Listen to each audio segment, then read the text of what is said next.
I feel. Oh, there we go. Hey guys, this is Yeah. Titus. I'm funny, but none of you get it, so it's okay. Moving on. So let's start with Bartolo's quote and prompt. So I'll read it from here. We read the last few pages of chapter 8. Take a closer look at the paragraph that begins, no telephone message arrived, and that's on page 161. So what was the overall effect on the reader and the text? Thanks, guys. Are you not answering the question? I thought you guys were going to answer it first, and I was going to say Oh, okay. I thought you were answering the question. Nathan, you want to answer that part? This is Bartolo's prompt, correct? Yes. Yes. Just what it meant. Oh yeah, I wanted to talk about how the fact that it was basically about how Gatsby, even though he had thousands of people go to his parties, not a single one of them showed up. And it sort of made the reader feel sad for Gatsby's death. Besides, even if they did not like the character, it made them feel like he was truly alone, even though he thought he had everything. Okay. So I'm going to talk about writing style, because that's what I look up to. Because I'm a good cookie, and this is the first book I've ever read through its entirety, Bartolo. Be proud. Come on. So I think that the biggest thing that I noticed about the writing style in this one specific chapter that I don't see very often in this book, and usually when it is, it draws attention to it, is that this is one of the few times that Nick wasn't there for the thing he was narrating. You know, he didn't actually see this happen. And I think it kind of it helped us to draw attention. You know, once we read this, within half a page or so, Gatsby got shot in the back of the head. So, I think it kind of is him trying to focus us in on this occurrence. That way we can, pay more attention and have more of a emotional impact on us when Gatsby gets shot.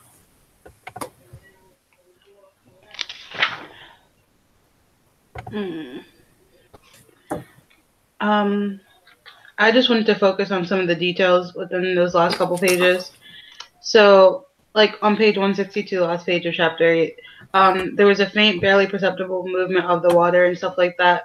So, the little details of the water, you can hear everything's how everything was disturbed for one moment as he was shot and everything, but then everything goes back to peace. It's kind of like how everyone was around Gatsby at one point when he had money and was very important in society, but once he died, he had nothing there. Everything went back to how it was, almost as if he wasn't even there to begin with. And this can also connect to, I guess, how when people die in general, everything turns back to nature. So he starts narrating about the nature of everything around him rather than just Gatsby laying there dead. Yeah, I think his details were just kind of there to make us feel more in tune with the setting and all that fun jazz. Nathan, do you have anything to add to this question? No, I don't think we answered it correct. I don't think we got enough through it. Okay. All right, so I'll do the first other question. Fun times. So I want to talk about the heat, which is very prominent in chapter 7, right? 7. I can't read Roman numerals, I don't lie.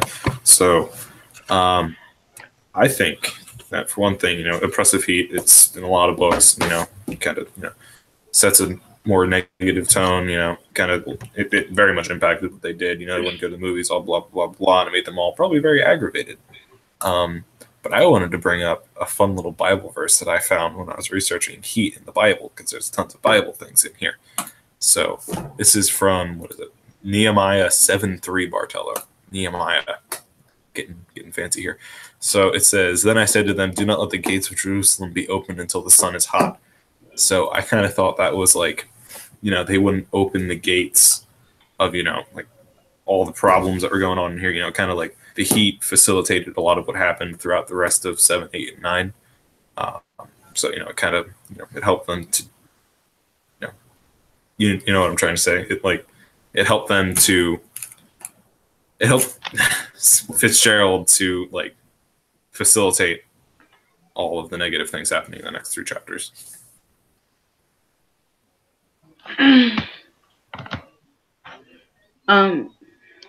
I guess I'll talk.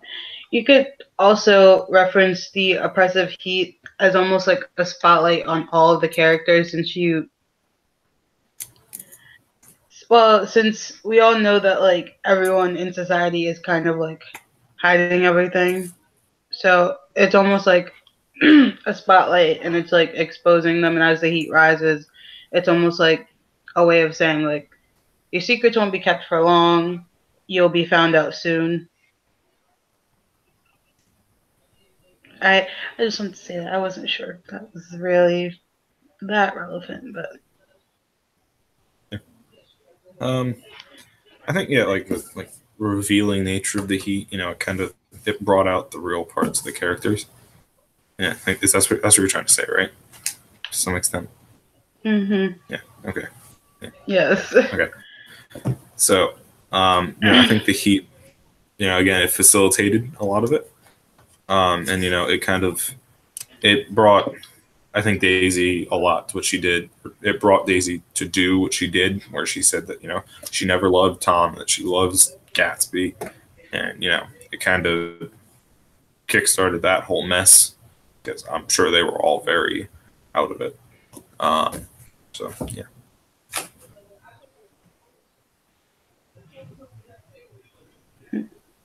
Any other questions or responses, people?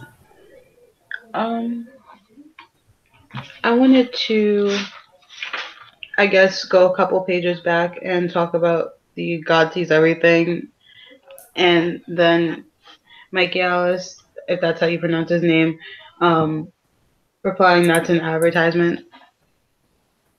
Did anyone have anything on that first, or should I just dive into the madness there? You can dive in. I'll add on later. You said I can dive in on it later? You can dive in on it. I'll add on my thoughts later. Okay.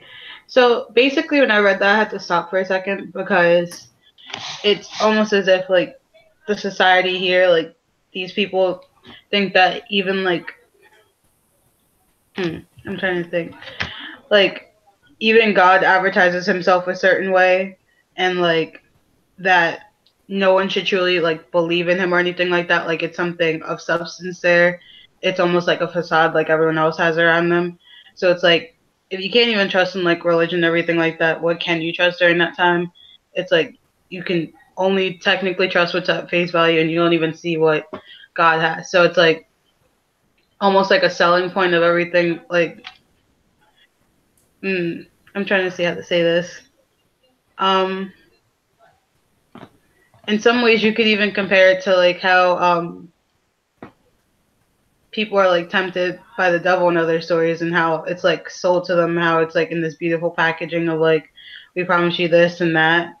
They're almost equating him to how the devil like sells his message to people in that case. That's what I thought, at least when I read that part there.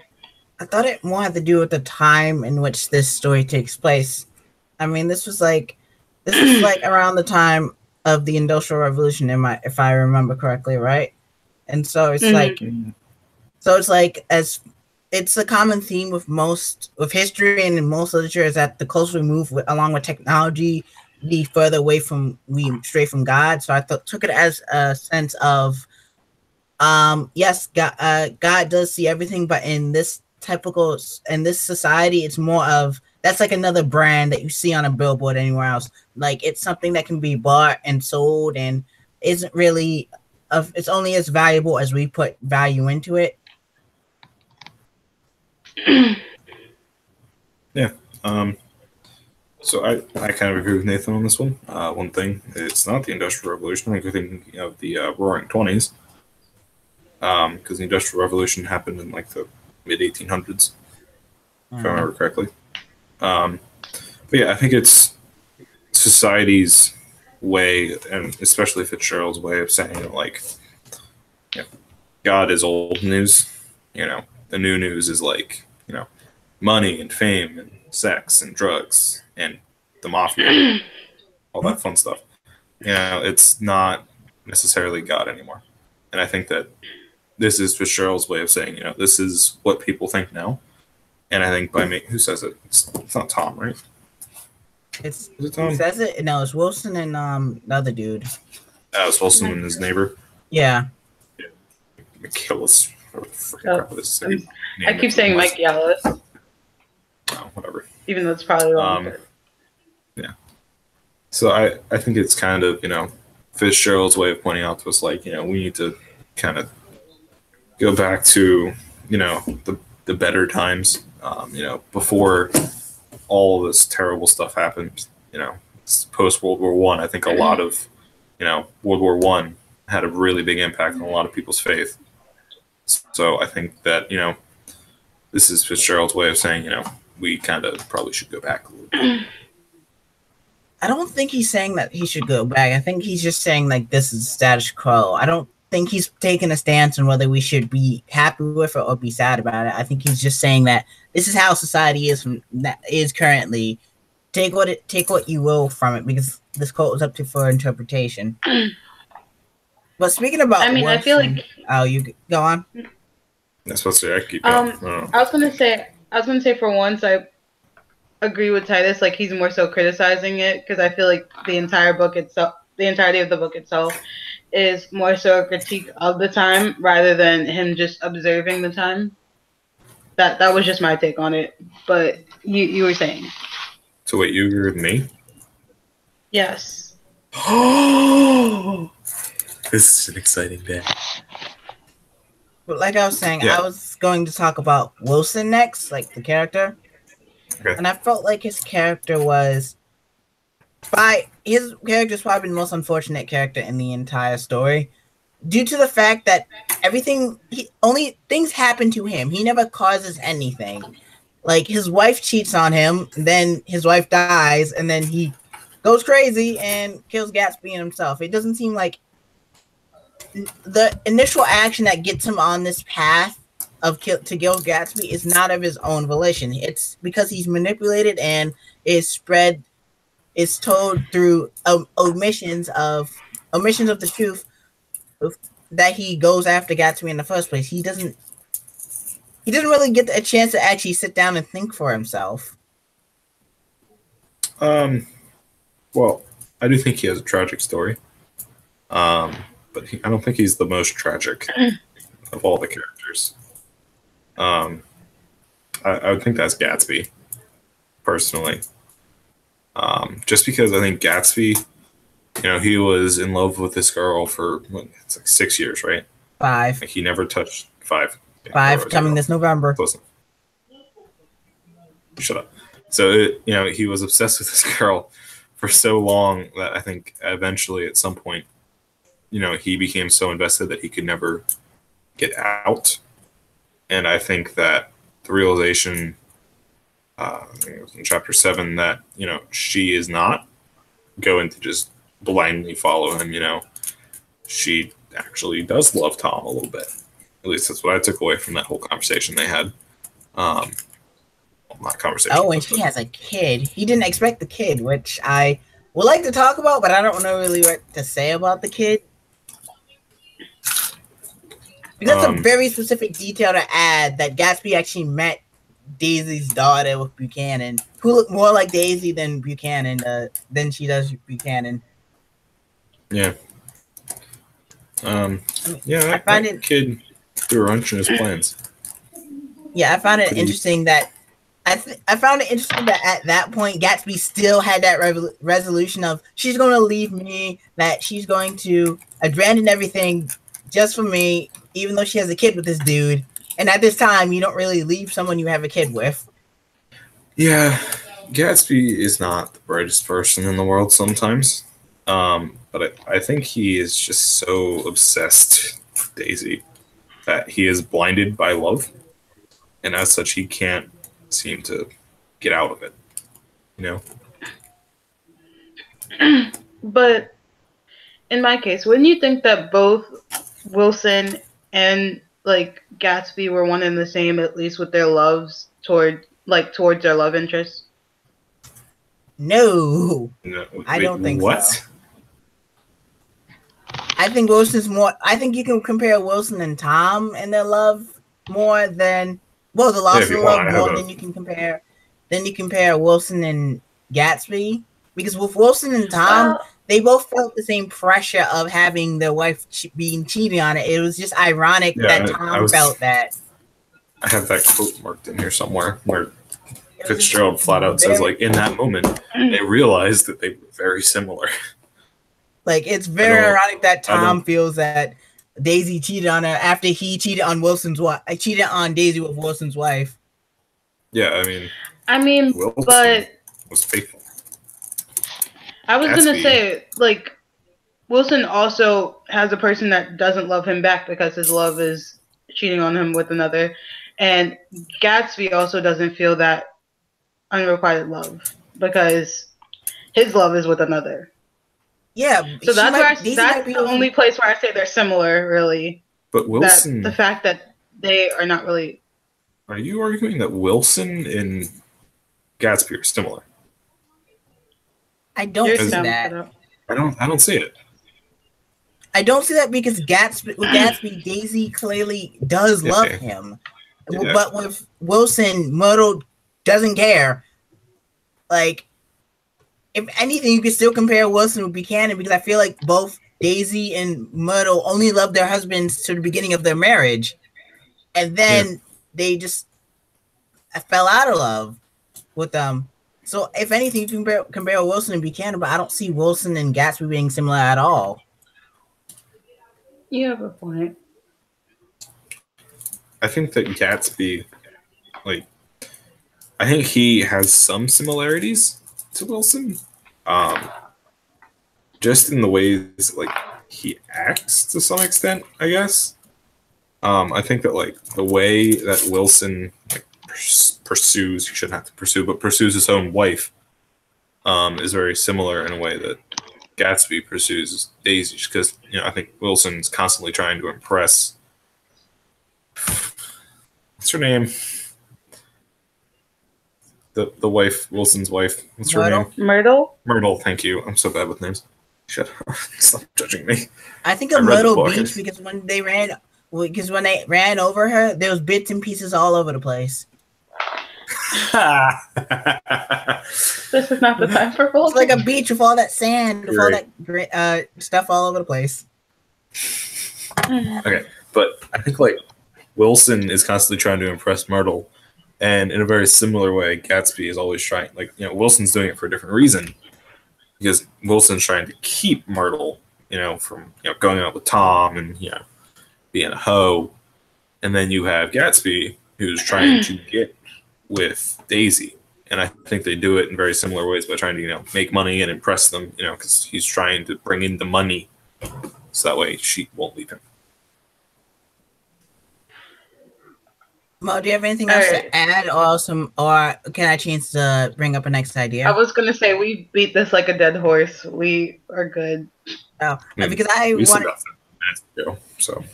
wanted to bring up the idea of the North versus West aspect. Because it's all over the place.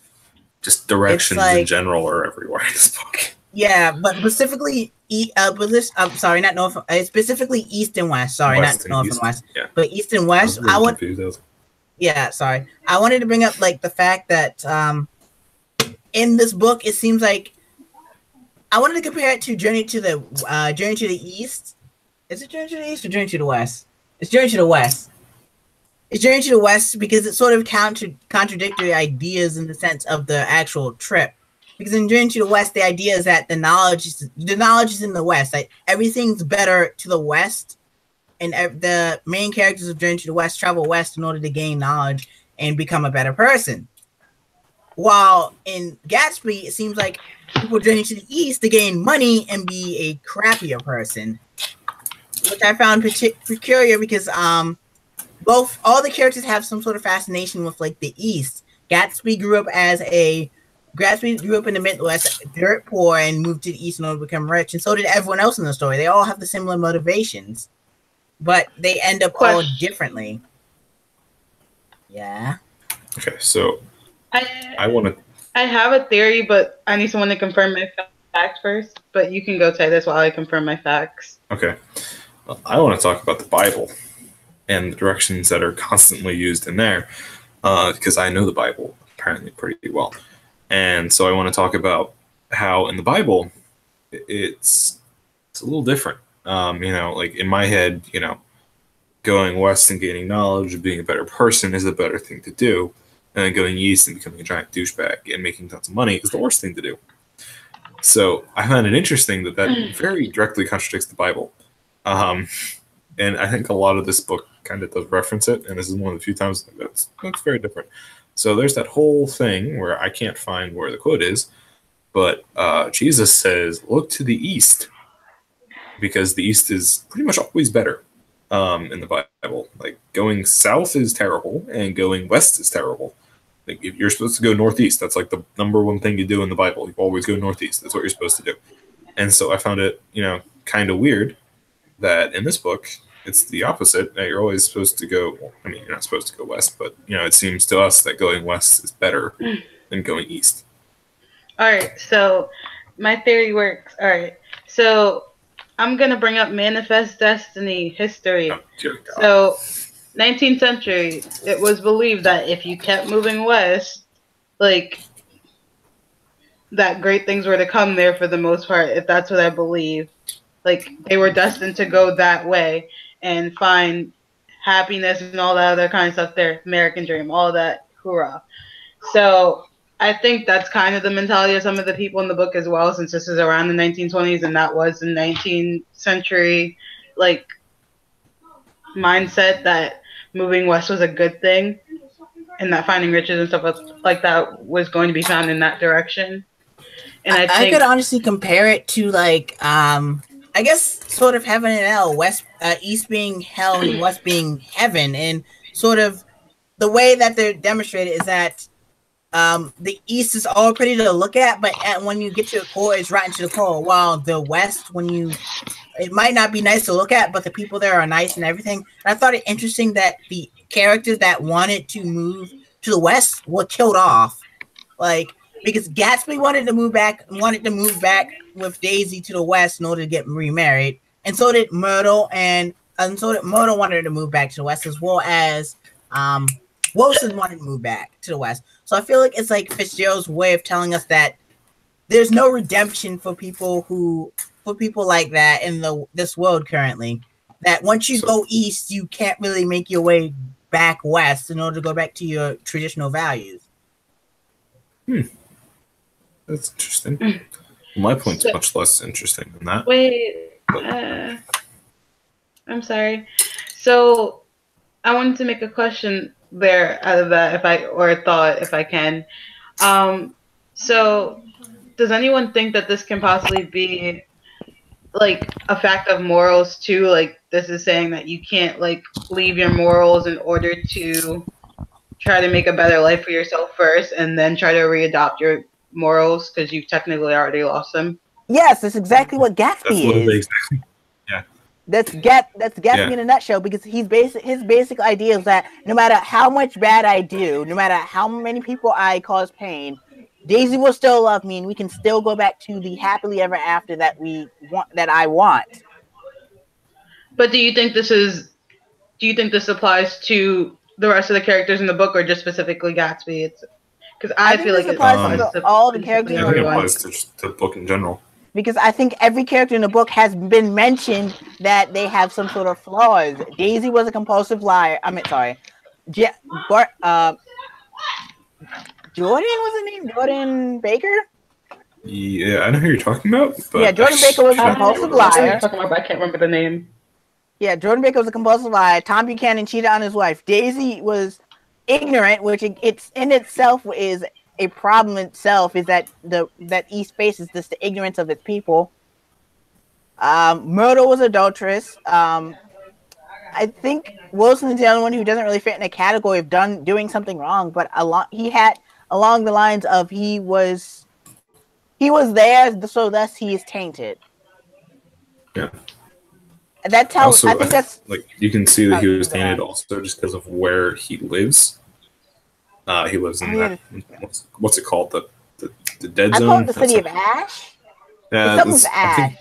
I don't remember what it's called. It's something of Ash. I was thinking Dead Dead Zone because I know it's because of video game. I know it is. But like, I also want to point out, like, even within like the East is in New York. At least in my head, when I think of how all this geography works, I think of like the East Egg being like to the west of New York City, right? Like, get like this is East Egg, except for it mirrored. So this one's East Egg, and then this is the city of Ash, and then this is New York. Yeah. So I think it's interesting that like he puts that city of Ash in between them and New York, because I would think of the city of Ash as being worse than New York, but I think this is Fitzgerald's way of saying no, New York's actually worse, even though it's not a literal pile of garbage.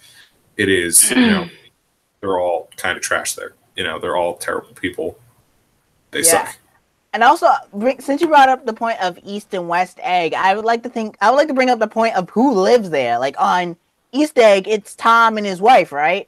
Mm-hmm. And on West Egg, it's Gatsby and Nick. And I think that sort of shows their mindset. Like, Gatsby has the mindset like he has upstanding morals, and Nick clearly thinks he's an upstanding person and he has the right morals. While Tom and Daisy are on East Egg, where they are just like they only care about their money and their money in themselves, really. Yeah. Honestly, I would argue Nick is one of the few outstanding people in the story. At least in my book. I think that's another reason why people are drawing the Gatsby, because he has he more in a symbolic sense, he allows them to go back to a point in their lives where they are morally sound. Mm-hmm. Yeah. Yeah, it's I didn't even think about the fact there was an East Egg and a West Egg, and that would correlate with them constantly talking about the East and West. It didn't ever occur to me. Fun times. That's Maniko's camera going everywhere. Crazy. Oh, and we could bring in the green light, because the green light is like Gatsby's. The green light's like Gatsby's hope, and his hope is like in hell. It's on East Egg, where we agree that it's not a good place to be.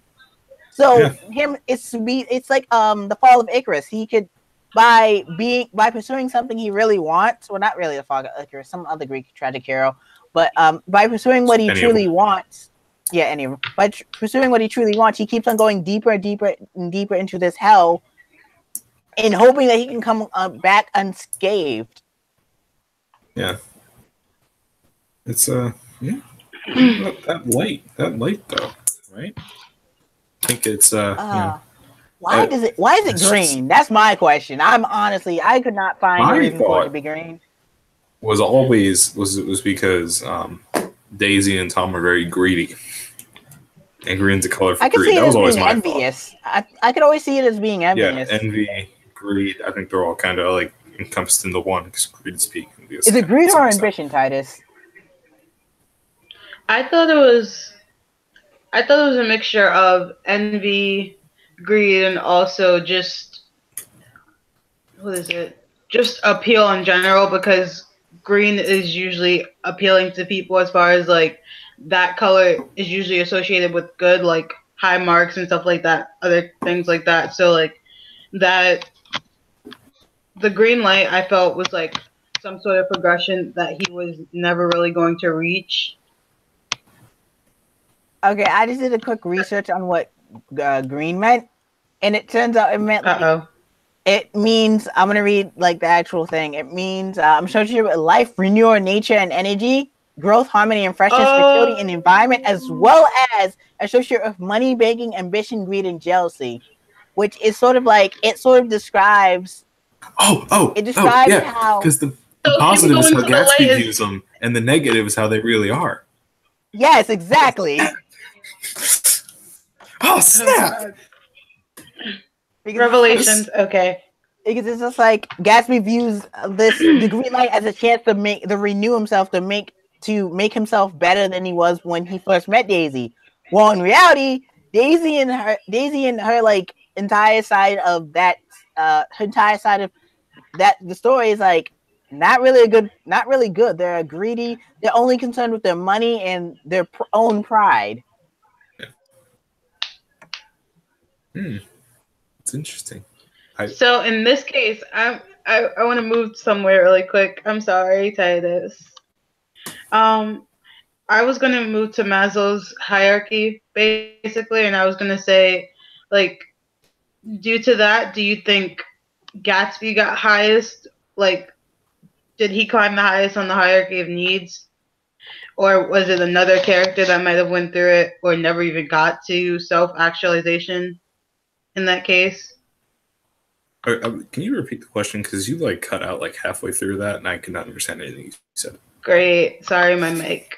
I said Maslow's hierarchy of needs, like the psychological safety, love, belonging, all that kind of stuff. I was saying, how far do you think Gatsby got on the ladder, like with him dying and all that kind of? Yeah. Throughout that, because I feel like he got the self-actualization when he finally died. I don't think he hit it. I don't think he hit self-actualization. I don't think he got very high at all. Yeah, I don't think he got very high at all either. I think if at most I think he got like 3, 4 would be stretching it. Like I think he got 11 belongingness, but and at most. Did he though?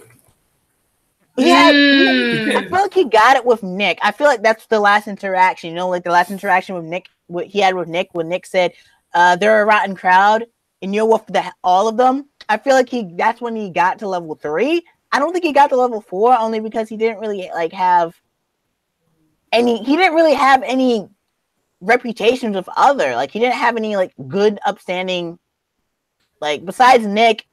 It was like Nick's the only one who actually truly saw who he was, and he wasn't really himself around other people. So I don't think he ever got to number 5. But I mean, if he did show himself as like the good person or the new person he was trying to end up being by the end, couldn't he have technically gotten some part of esteem, even though not the whole way through? But he didn't show the new renewed person he was. Yeah. He didn't get a chance to. He died before he got a chance to. I mean, I'm saying with what we know, at least, like, that he was reaching towards it. Like, that's why I believe he ended up hitting the end.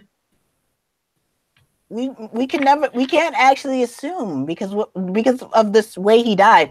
We don't know what Daisy. We know Daisy would have left, but we don't know how he would react. Like, he dies before he has a chance to actually enact his now reborn life. He doesn't really get a chance. Like, we don't get a chance to see him do anything with this renewed life he has. Yeah. Okay, that's 30 minutes, guys. So, any final thoughts? I loved it. I love the book. Thanks to Bartel. I always love this book. Bartolo, this is the only book. This was actually really good. But I actually read it. I actually read this book. Be amazed. All right, so till next time, Bartolo. Bye, Bartolo. Just kidding. Bye.